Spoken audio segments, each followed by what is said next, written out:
Welcome friends to another session on mathematical models from political science.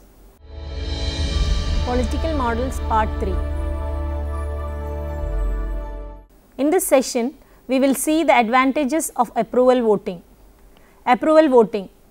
In races with more than 3 candidates, we have seen that some of the advantages of negative voting break down, and it is useful to ask whether the idea of negative voting can be incorporated in a voting scheme that allows for the fuller expression of voter preferences.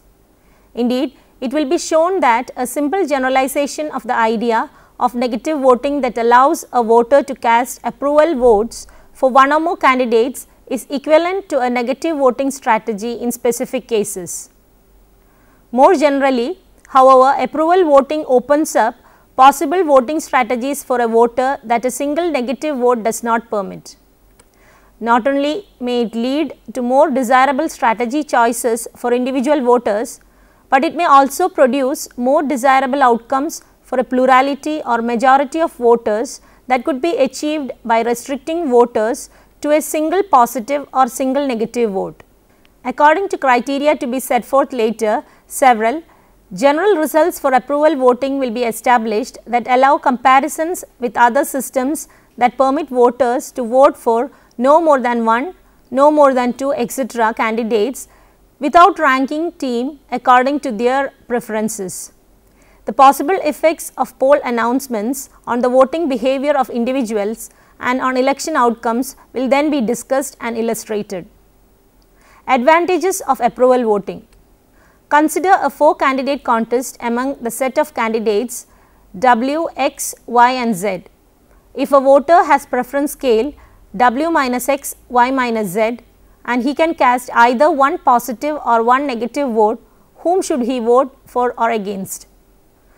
It is not necessary to construct a table of relevant results for 4 candidate plurality contests to show that this voter has 4 undominated strategies, that is cast a positive vote for W or X, that is strategies W and X, or cast a negative vote against Y or Z, that is strategies Y bar and Z bar. Clearly, if the result of voting by the n minus 1 other voters is 0 0 0 0, casting a positive vote for either W or for X are the only strategies that ensure the election of a preferred candidate, that is W or X. If the results are either 1 0 1 0 or 0 1 1 0, casting a negative vote against Y is the only strategy that ensures the election of a preferred candidate in both contingencies. Similarly, if the results are 1 0 0 1, casting a negative vote against Z is the only strategy that ensures the election of a preferred candidate in both contingencies. In both the latter cases, negative votes eliminate a non-preferred candidate and thereby make a preferred candidate the winner. But in these examples, there is a strategy. If a voter can cast more than one positive vote, that is as good as, and for at least one relevant result better than any of the 4 best or undominated strategies described. For a voter with preference scale W minus X, Y minus Z, this strategy is to cast 2 positive votes, one for W and one for X.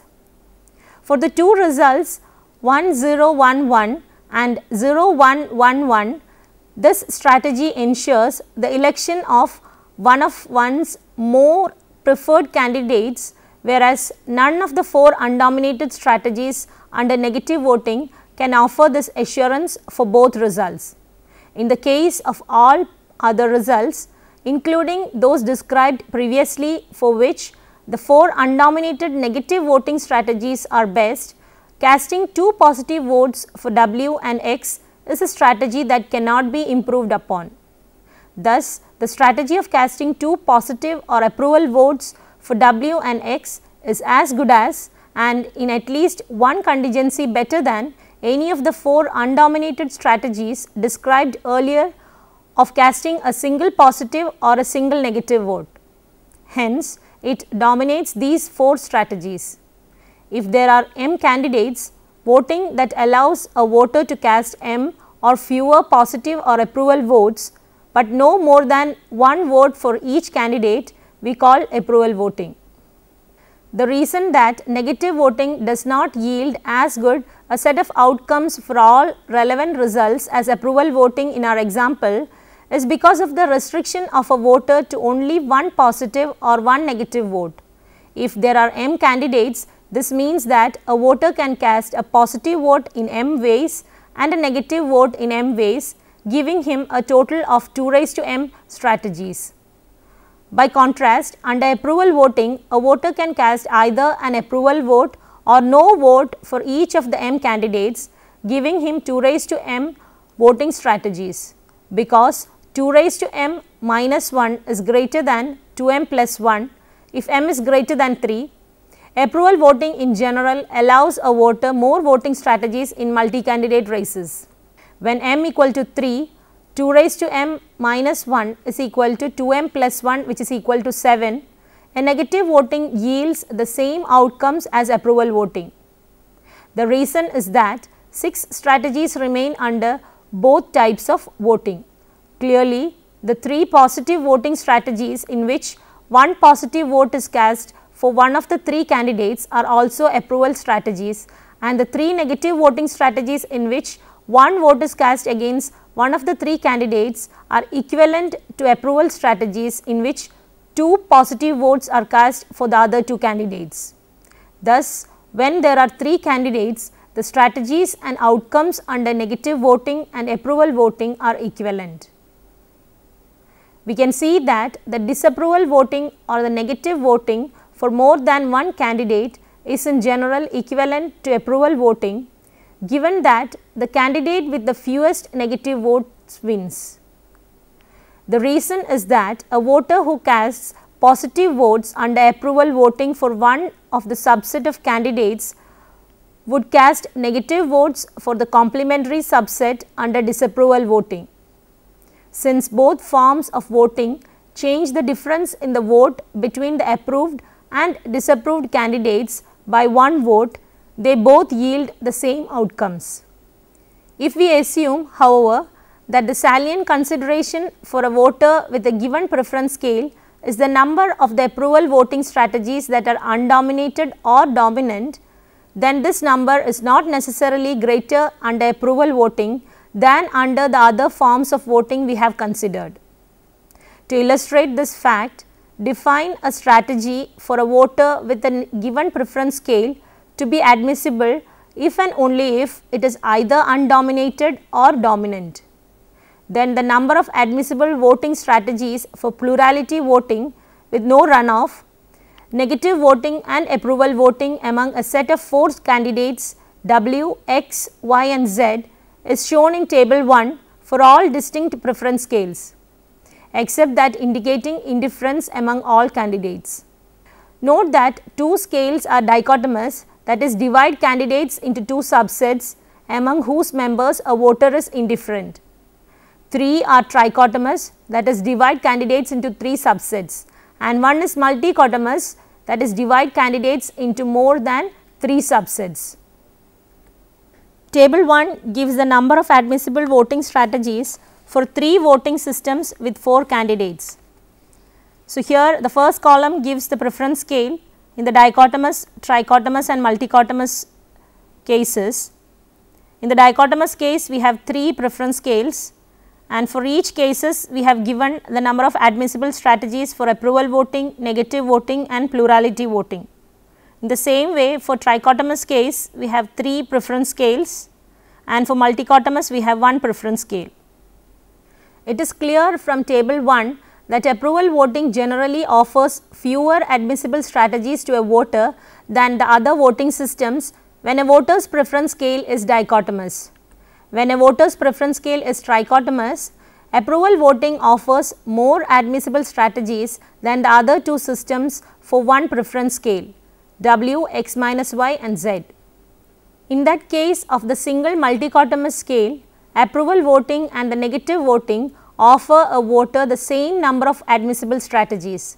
Thus, although approval voting may offer more than the other systems, as when a voter's preference scale is W, X minus Y, Z, It may also offer fewer admissible strategies than the others, as when voters' preference scale is dichotomous. Hence, it is not generally true that approval voting will overwhelm voters with the wealth of viable options. General results for approval voting. The first general result we shall establish for approval voting relate to the optimal strategies. Theorem 1. If a voter has dichotomous preferences, he has a dominant strategy under approval voting, that is, vote for all members of his preferred subset. We call this strategy his approval strategy. The proof is like this. Consider a strategy W in which a voter does not vote for all members of his preferred subset. Then this strategy is dominated by a voter's approval strategy, say A, because for at least one result of voting by the n-1 other voters, A would give a preferred candidate who did not receive a vote under n more votes than any other candidate and hence make him the winner. The for results in which A would not make this preferred candidate the winner, it would either create a tie between him and another winning candidate or have no effect on the outcome. Thus, a voter's approval strategy cannot prevent the choice of another candidate, but it will ensure the choice of a preferred candidate for at least one result. Hence, this strategy dominates a strategy of not voting for all members of one's preferred subset. Consider a strategy M in which a voter votes for all members of his preferred subset plus one or more candidates who are members of his non-preferred subset. Then this strategy is dominated by his approval strategy because for at least one result of voting by the n-1 other voters, M would give a non-preferred candidate more votes than any other candidate and hence make him a winner. For results in which M would not make this non-preferred candidate the winner, it would either create a tie between him and another winning candidate or have no effect of the outcome. Thus, a voter's approval strategy cannot prevent the choice of another candidate, but it will prevent the choice of a non-preferred candidate for at least one result. Hence, this result dominates a strategy of voting for all members of one's preferred subset plus one or more candidates who are members of one non-preferred subset. By a similar argument, we can show that a voter's approval strategy dominates his strategy of voting for some but not all members of his preferred subset and some but not all members of his non-preferred subset. Since this strategy dominates all other voting strategies under approval voting, it is a dominant strategy. Theorem 2. If a voter has a dominant strategy under approval voting, his preferences are dichotomous. Theorem 2 reverses the implication of theorem 1. Here, theorem 2 reverses the implication of theorem 1. The proof is by the method of contradiction. Assume that a voter's preferences are not dichotomous. Then there are two possibilities. First one is he is indifferent among all the candidates, in which case he does not have a dominant strategy since all his strategies are undominated. Second one, he can divide the set of candidates into more than two disjoint subsets with at least one member such that the following preference ordering holds. Each member of a first subset among whom the voter is indifferent is preferred to each member of a second subset. Each member of the second subset among whom the voter is indifferent is preferred to each member of the third subset, and so on. In fact, for possibility 2, the division into subsets can be read off directly from a voter's preference scale. The first subset contains candidates that the voter most prefer, but among whom he is indifferent. The second subset contains the candidates the voter next most prefer, but among whom he is indifferent, and so on. By assumption, there are at least 3 non-empty disjoint subsets into which the candidates can be divided for possibility 2. Without loss of generality, assume that the voters' preferences are trichotomous and let candidates x, y and z be the only members of the first second and third subsets respectively. For a voter with preference scale x, y, z, consider the following results small x, y, z of voting by the n-1 other voters. First one 2, 2, 0, second one 0, 2, 2. For result 1, a voter has no better strategy than to vote for capital X, thereby making his most preferred candidate the winner. For result 2, a voter has no better strategy than to vote for Y or for X and Y, thereby making his most preferred candidate the winner. Now, for a strategy of a voter with preference scale x, y, z to be dominant, he must vote for Y in the case of result 2, but he cannot vote for Y in the case of result 1. So, there is a contradiction. Thus, no strategy exists that is better for a voter for all results of voting by the other voters. Hence, a voter does not have a dominant strategy if his preferences are not dichotomous. Consequently, only if a voter has dichotomous preferences will he have a dominant strategy under approval voting. Taken together, theorem 1 and 2 establish the logical equivalence between dichotomous preferences and the existence of a dominant strategy under approval voting. Theorem 1 says that this strategy is for a voter with dichotomous preferences, vote for all members of his preferred subset. To be sure, not all voters may have dichotomous preferences. Let us assume that instead of asking voters to rank candidates, we ask them simply to distinguish acceptable from unacceptable candidates and not discriminate among candidates within these two classes. If this division of candidates into two classes meets the conditions of theorem 1, that is, if all voters are truly indifferent among members of each class, however they make the division, they will have dominant strategies under approval voting. They are approval strategies of voting only for the candidates they deem acceptable. Before we conclude, let us summarize what we have learned in this session. The limitations of negative voting only became evident in plurality contests with more than 3 candidates. In such contests, even if a voter can divide the candidates into 2 classes, acceptable and unacceptable, a single positive or single negative vote may not enable him fully to express his dichotomous preferences either for his preferred candidates or against his non-preferred candidates. We have seen that approval voting, which allows a voter to cast a single approval vote for one or more candidates, meets this problem, but it is no panacea for a voter who wants to discriminate among more than 2 classes of candidates. If and only if a voter has dichotomous preferences, will he have a dominant strategy, that is, vote for all his acceptable or preferred candidates. Here are some problems you can try out for a better understanding of the topic. First one, what are the 4 admissible approval voting strategies of a voter with preference scale W, X minus Y, Z? Prove that each strategy is admissible by indicating the result or results for which it yields a uniquely best outcome for the voter. Second one, for 3 candidates, show by enumeration that the number of admissible strategies of a voter under approval and negative voting is always equal to or less than the number of his admissible strategies under plurality voting, except when a voter is indifferent to all the candidates. Now, here are some references for further reading.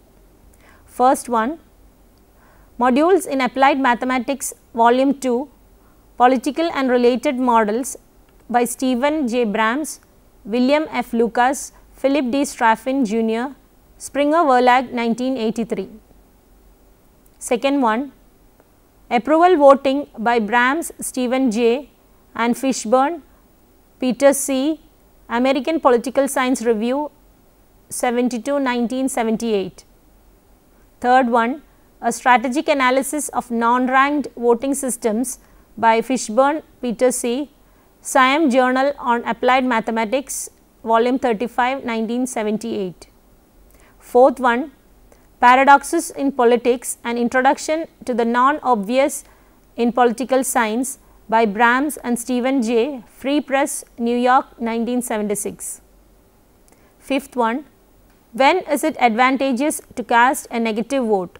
Lecture Notes in Economics and Mathematical Systems by Brahms, Stephen J., Springer Verlag, Berlin, 1977, pages 564 to 572.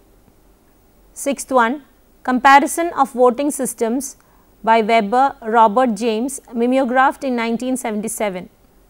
With this, we come to an end of this session. We will continue with the general results on approval voting in the next session. Till then, goodbye.